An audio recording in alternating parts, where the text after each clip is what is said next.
Hello, my name is Sidra Ahmad Khan, and I am going to teach you guys chemistry, the syllabus 5070, as it was discussed earlier. So, if I talk about a pure substance, what is a pure substance basically? Pure substances are those substances which have they have exact, accurate melting and boiling points. They are every time going to melt at that point, and they're every time going to boil at that point. For example, if I talk about water, ethanol, water is going to melt at 0 degrees Celsius and it's always going to boil at 100 degrees Celsius until unless there is any other impurity present in it. Okay, so this is what pure substance means. So if I say that I have a substance, now I need to know whether it is pure or not. So but it has exact melting and boiling point.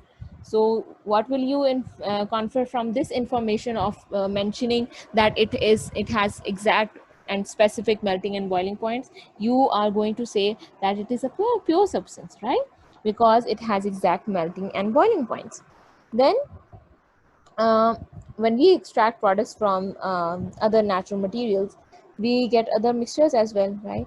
So those all of the mixtures, as we know, that mixtures have different compositions. Some components in it can be mixed in some ratio. And for example, if I talk about a mixture, it has three components, A, B, C. I say A is in the ratio 1, B is in the ratio 2, C is in the ratio 1.5. So mixtures, this explains that mixtures have different composition and they have different components as well. Okay, this is the reason, because because of different composition, the melting point is not the same and boiling point is also not the same. So if I say, if it's a mixture, if I have a substance, it has different melting and boiling points, then what are you going to say? You are going to say that it is going to be a mixture because it has different melting and boiling points. For example, crude oil, right? Then we sell then we use different purification methods to purify the crude oil, and we get different gases, different other components which are very different other substances which are very useful in other industries. Okay, all right. So if a mixture has all the substances which are in the same state, for example, each of all the substances, they are liquid, yeah, all of the substances, they are gases. So what are you going to say? It is going to be a homologous mixture. If a mixture has different states, then you're going to say it is a heterogeneous mixture. For example, blood has plasma, blood has RBCs, blood has WBCs. So it has a different it is a mixture because it has different components which are present in different compositions. And it is heterogeneous because the substances present inside it are in different states of matter. Okay.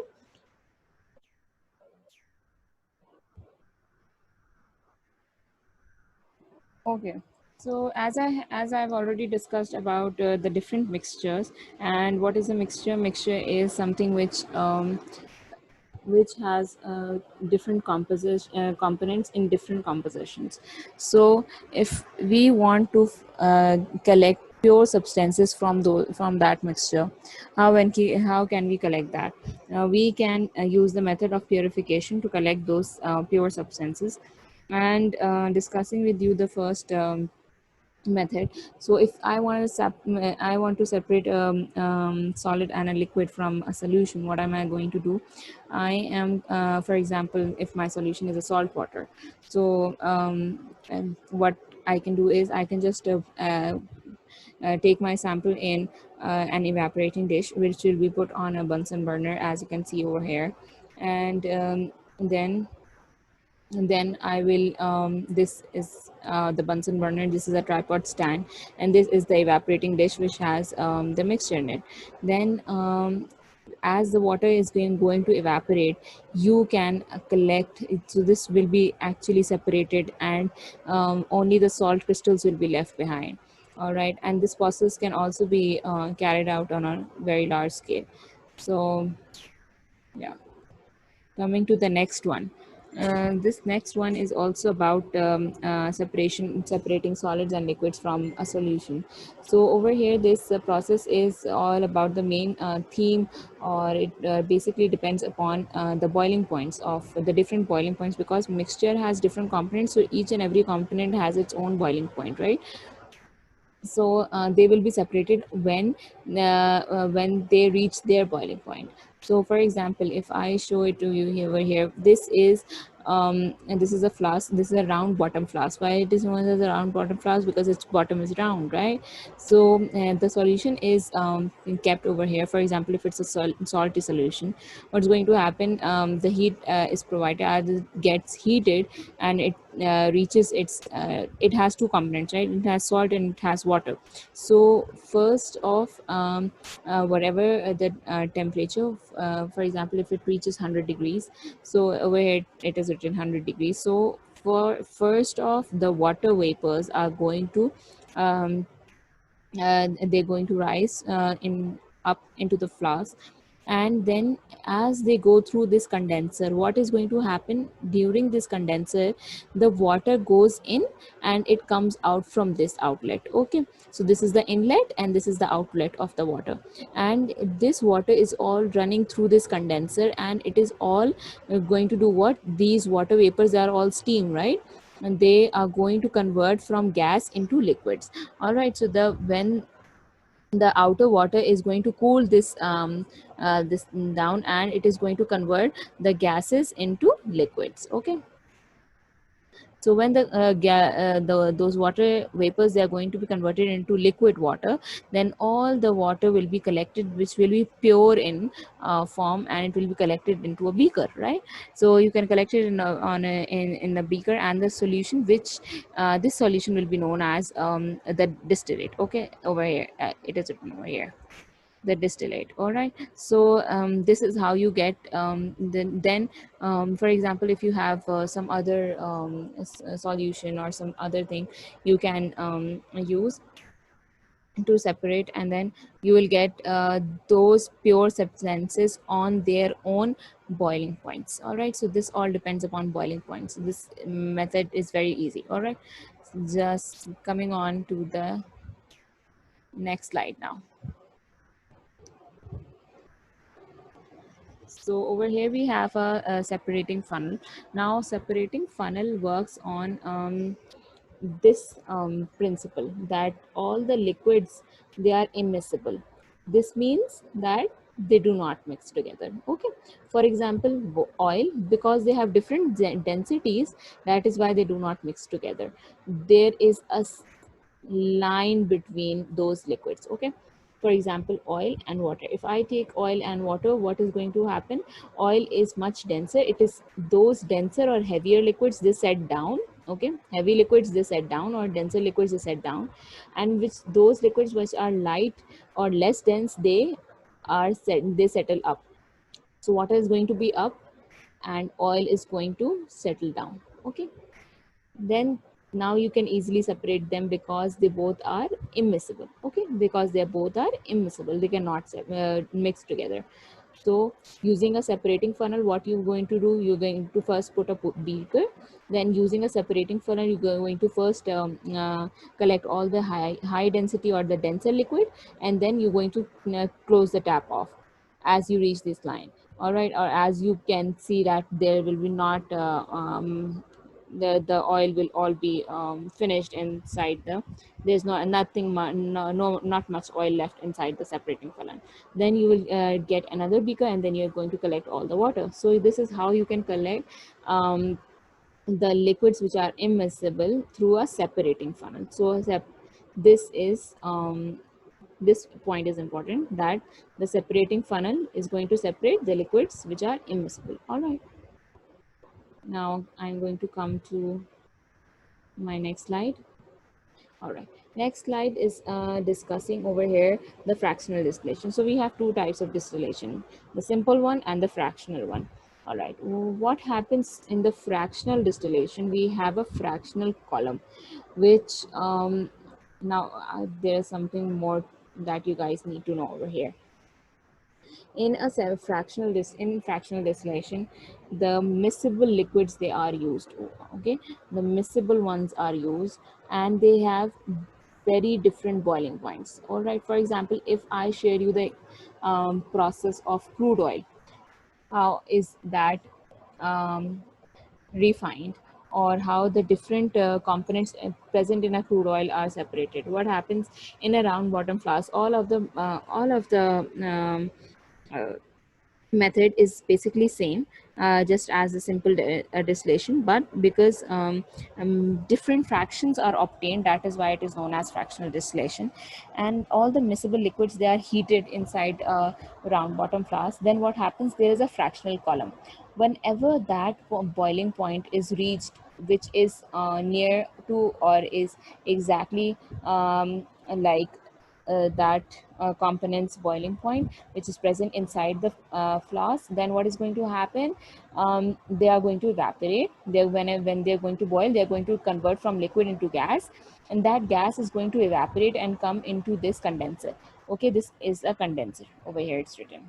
All right, the water is going to go in over here, and the water is going to run out over here. So whatever the thing is which is coming inside this condenser, it's going to cool down. When it's going to cool down, it's going to convert from gases into liquid, right? That thing will be converted into liquid. So the process remains same, just as which happened in the simple distillation. But when the miscible liquids are heated, their vapor um, is they vaporize basically at their own specific boiling points. Then after moving through this fractionating column, as I've discussed, they condense. All right, and this is known as the Liebig condenser. Okay, this is known as the Liebig condenser.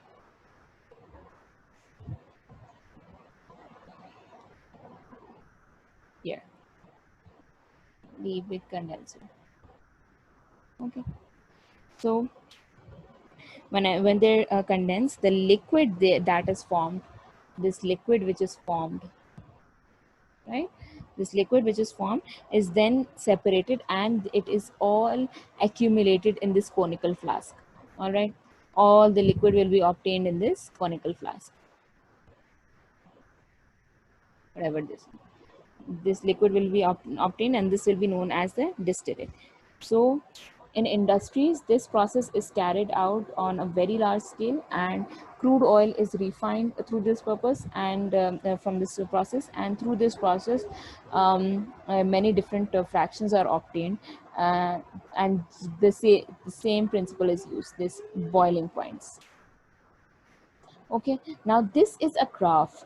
They are explaining over it. For example, if you have an aqueous solution of ethanol, and you want to separate water and ethanol from it, what are you going to do? The boiling point of ethanol is 78, and the boiling point of water, pure water, is 100. So which one is going to come or purify first? Ethanol is going to purify first. Why it is going to purify first? Because the first starting from zero, you get the first temperature you're going to get is 78, right? Then you're going to get 100, right? That is why water comes last and ethanol comes first. So when as the temperature is rising and rising and rising, when it reaches this point 78, it is going to vaporize. The liquid is going to convert into gas, and then it why is this still or same, or a plateau has been formed, or it is flat, the curve has went flat? Why is this so? Because at this point, this temperature or the heat energy is all utilized to convert the ethanol into gas. When each and every particle of ethanol will be converted into gas, then the temperature again after that it is going to rise again, and then when it reaches 100, the same happens. All the liquid will be converted into gas, and at this point all the water will be evaporated, or all the water will be converted into steam or water vapors. All right, so this is what happens, that this is the reason that the thermometer reading is going to be just the same for a few minutes, right over here. Okay, from here till here,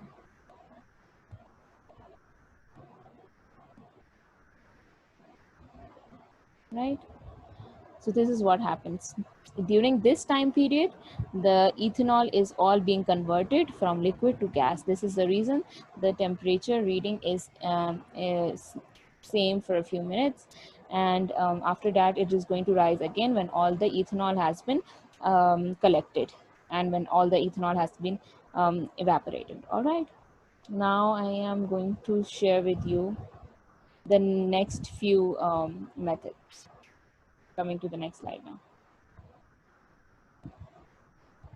So another method which is mentioned over here is decantation. Now decantation can be of a sediment or it can be of a liquid as well. If it is of a liquid, then it is known as that separating funnel method. Okay.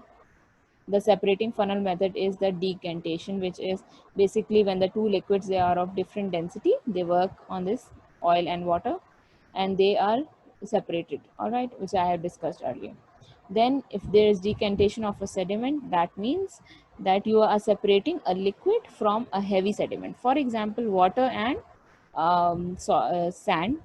Okay, so that sediments, those sediments, they are going to just settle down and all the water is going to just purify up. If you even if you use any water, which is, if you can see, if you guys have water tanks at your home, all the sediments, um, they just settle down and you get all the pure form of water which you can use in your washing at your homes. So this is a very common example which we can see at our homes as well. All right, so now coming to the next slides. All right, so filtration is another method in which you also, this is very similar to decantation. In this, the method of separation is used when the solid particles, they are very small and they do not settle at the bottom. So what you do is you use a filter paper.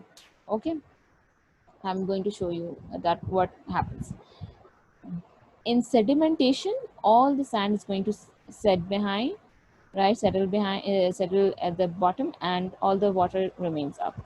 In decantation, you pour the pure form of water in another jar, all right, and the precipitate is left behind. Whereas in filtration, what happens, these are the three differences between, you can get it much better from the image. I'm not just reading that text, because I think images are more a better form of virtual learning. So during filtration, what happens is that you get the filtrate when any impure, for example, you have any impure water, and even the particles are so small that you cannot see it from your naked eye. So what are you going to do? You're just going to put a funnel, and inside a funnel you're going to place a filter paper. Filter paper is basically porous, it has pores in it. Okay, it has pores in it, which is why it's going to catch all the particles, and the pure form of the liquid will be filtered, and it will be known as the filtrate, which will be collected inside the beaker. All right, and it will be collected, it will be the pure form. Okay, so this was filtration. Coming to the next one, centrifugation. Now, centrifugation is a method where you can separate the solid and the liquid substances um, by using this centrifugation machine. Now, let me show you something. You can see this centrifugation machine is basically rotating. It is on a motor, and this rotor is basically rotating the tubes. Now these tubes have supposedly blood in it, the sample of blood, which you give whenever you go for a blood test. and the sample is kept in this test tube, and when this spins around, what happens, the particles, they just settle behind, and when they settle behind, this is known as they settle behind, and the the other liquid which is left, which is separated from the solids, it is known as supernatant. Okay, so this is a centrifuge, and it allows the solid to just settle behind, and the supernatant liquid is left. Okay, so it's very easy, and you can even see it in blood laboratories, and it is very common. Okay, now I am going to share that now we have already discussed that how can we separate liquids and solids from a solution, and if you want to separate a liquid and a solid, how we can separate it. So we have already discussed 7 methods already: evaporation, simple distillation, fractional distillation, separating funnel, and decantation, filtration, centrifugation. Now I'm going to tell you that if there is a mixture of soluble and insoluble solids, how are you going to separate it? So basically, the mixture of a soluble and insoluble solids, they are how can they be removed? Okay, so solids, they are, there is two things you need to know. First one is that you're going to first dissolve that whole mixture in something, because you have soluble solid and one you have an insoluble solid. So first you will have to dissolve the soluble solid. All right, this is the reason that you will have to dissolve the whole mixture in something. So over here, let me show it to you. Right now, the first one is going to be this: the impure solid, or whatever mixture you have, you're going to first dissolve it. So this is the impure solid, and you are stirring to dissolve the any soluble solids which are present inside. Okay, then what you're going to do is, when the soluble solid has been dissolved in water, then you're going to filter it first. Okay, first, after filtering the that thing, you're going to get the insoluble substance in the filter paper, and then later on what you can do is, you can use the evaporating dish to crystallize. Okay, to crystallize what, the soluble mixture which is left behind. Now let me tell you one thing: we had an insoluble solid and we had a soluble solid. This was the mixture, right? So first I mixed it in water. First I mixed it in water, right? Then what did I do? I got a solution.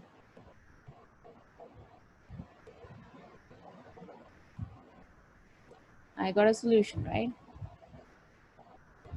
Then this solution is basically this. The solution is basically this. Now I'm going to first filter it. I'm going to first filter it by the process of filtration, and then what am I going to do? After the process of filtration, I will get the insoluble solid. Now I've got insoluble solid, and my filtrate which has been left behind is going to be the solution of the soluble one. So this solution of which soluble solid solution, I will write soluble solid solution. Okay, aqueous solution basically of a soluble solid.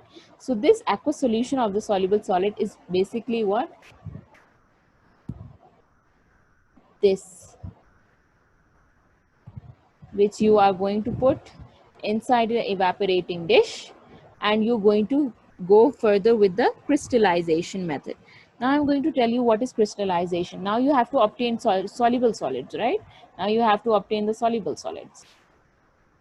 So what you're going to do?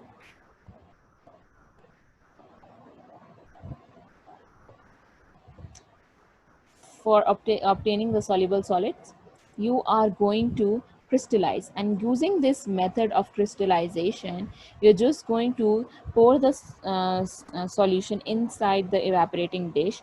It will be evaporated, and the hot solution will then be allowed to cool. So this is the difference between evaporation and crystallization, that the hot solution is then, after it has evaporated, then it is allowed to cool. So what happens, the crystals, they just form as the solid is going to cool it. The crystals are going to form at the bottom of the dish, and then you can just using the you can just pour off the filtrate, and then the cold solution, the crystals, they are then left behind, and they are placed onto a filter paper, and then you get the soluble solid.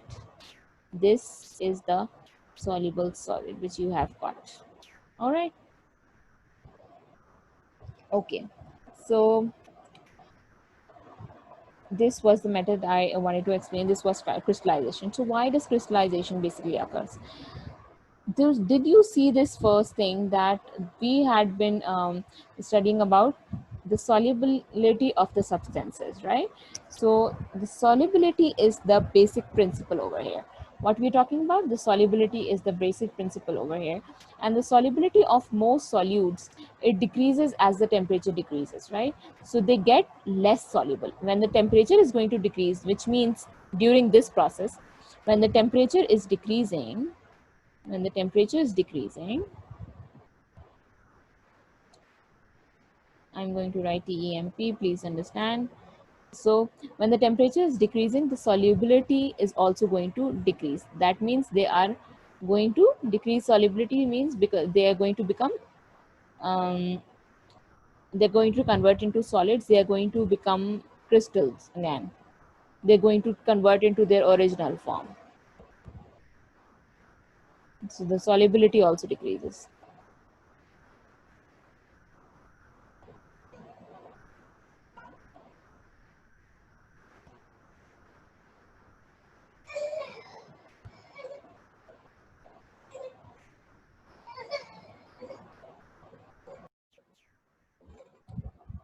Coming to the next slide now.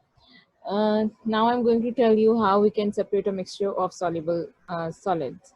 So as discussed earlier, that whenever we have a soluble solid, we just crystallize them. So fractional crystallization is used, and whenever we have two soluble solids or two soluble liquids with different solubility, then fractional crystallization is used.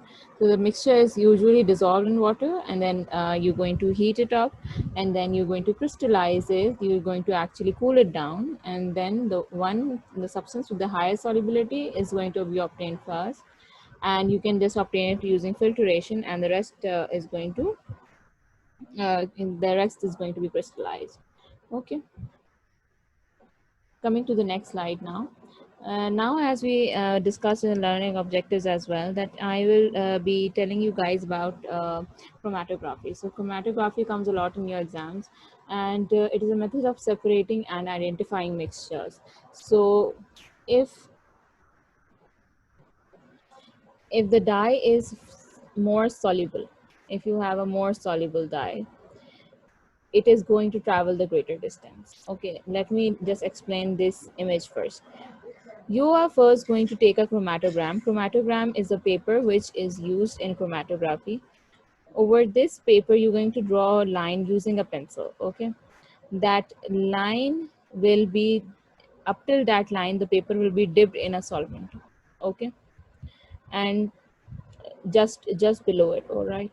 Then you're going to add in um, the sample. For example, over here, if this is the origin, this line is known as the origin. Then, for example, you're going to put the dye over here, supposedly. Okay. So whatever the dye travels, the components, they are going to separate on this paper. So whatever the distance they are going to travel tells us about the solubility of that component.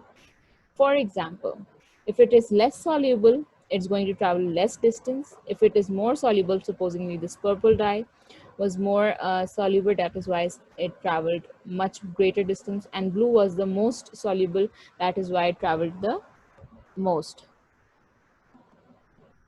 So the more soluble the dye, the greater distance it is going to travel, and the less soluble the dye, it is going to travel a shorter distance. All right. So next thing they ask you is about the retention factor. The retention factor is a value which is calculated using this formula, which is the distance that is traveled by this separate component. For example, if I talk about this red dye, then the distance which it has traveled from the origin line, it is going to be 2 centimeters, right? So our x is going to be 2. Then x upon y. What is y? Y is the distance traveled by the solvent. So if, for example, this solvent has traveled up till here, so this is the solvent front, okay? So this distance which it has traveled, it is 10 centimeter from here till here. You can see it's written over here, solvent front. So y is going to be 10. So you're just going to put on the values over here, and you'll get the answer. It's going to be 1 upon 5, right? You're going to simplify it. So the retention factor value which you have received is 1 upon 5, okay? So if the retention factor value is larger, it means it is more soluble, which means that dye or the component has traveled the greatest distance from the origin line. If the retention factor value is less, it means it is less soluble. So this is what you need to know and remember about retention factor values as this is the most important. And this chromatography works on the principle of solubility. So these are the two things which are the most important when talking about the exam point of view. Coming to the next slide now. So there are one I have talked about is the paper chromatography. The next one is the thin layer chromatography. It also works in the same manner. However, instead of using a paper, you just use a glass plate. It is the glass plate is kept in a beaker which has a solvent in it, and the sample is placed over it. Then after putting the sample on it, the glass plate has silica gel or any adsorbent material, okay? So what happens whenever the solvent is going to be absorbed by this paper, it's going to travel up, and as it travels up, the components, they are going to separate. As you can see, component A has separated over here, and component B has separated. That this shows that the mixture consisted of two components, A and B. If supposedly the components, they are colorless and you just cannot see these, all right, they are colorless, you cannot see these, how are you going to know that how many components and which components were present? So what you do is, on a dried chromatogram, you just spray ninhydrin, all right, and ninhydrin is used for colorless components, so it just enables us to see those components. It's going to make those components visible. Okay, this is what was about the thin layer chromatography. Coming to the next slide. Now, we also talked about that I will also be telling you about the locating agents. Locating agents are those agents which are used to separate the colorless substances from a compound. Supposingly, as I told you about the ninhydrin. Ninhydrin is a locating agent, all right, and it is used to separate the colorless substances. You just have to spray on a filter paper and you just going to get a colored product, okay? And when you're going to get a colored product, you'll be able to see what kind of component is it. Next thing. So as I discussed that there are two types of substances, pure substances and impure substances. if you want to check that whether the substance we have separated or whether the substance which we have component which we have received at the end of the method of purification, then how we can tell that that substance is pure, whether it is pure or whether it is impure? You can just check by using the melting and the boiling points. So what you can do is, if it has fixed melting and boiling point, it's going to be pure one, right? If it does not have a fixed melting or boiling point, it's not going to be a pure. It is going to be an impure substance, right? Then next thing is, for example, if you have a pure substance and it has something mixed in it, it is also going to vary that pure substance melting point and boiling point as well. For example, if I have water and I have salt water, what is going to happen? Pure water is going to boil at 100. However, salt water is not going to boil at 100. It's going to boil at much greater temperature than 100. All right, so this was it for today's session, and I hope you guys enjoyed it. And inshallah, in my next videos, I will be coming up with practice examples as well, and you will get to know a lot of information, lots of things from these videos. So please, if you guys have any queries, please comment down on this video, and I will reply to them. And if you have any other questions, please ask me. Thank you so much. Happy learning.